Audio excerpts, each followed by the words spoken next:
मी माझ्या पूर्ण फॅमिलीसह आम्ही सर्वजण श्रीनगर जम्मू काश्मीरला फिरायला आलो होतो। आजचा हल्ला झाल्यानंतर इथले पर्यटक प्रचंड घाबरलेले आहेत आणि आम्ही सर्वजण सुरक्षित आहोत, परंतु पर्यटक एवढे घाबरलेले आहेत की काही काही पर्यटक आजच आलेले आहेत, काही 2 वाजता पहलगामवरून निघालेले आहेत आणि 2:30 वाजता ही घटना घडलेली आहे। काहींच्या पर्वत आणि त्याच्यानंतरच्या फ्लाइट्स आहेत।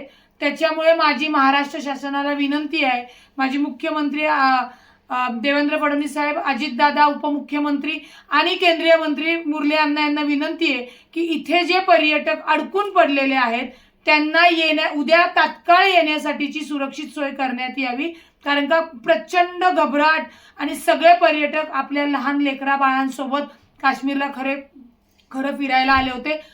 ही घटना म्हणजे काल आम्ही पहलगामला गेल्यानंतर आम्हाला असं कोणतंही वातावरण जी परिस्थिती वाटली नाही, परंतु आजची परिस्थिती ऐकून जेव्हा आम्ही गोंदाला म्हणजे गुलमर्गला होतो, गंडोलाला होतो, तेव्हा आम्हाला तातडीने सगळ्यांना तिथला परिसर रिकामा करायला लावला।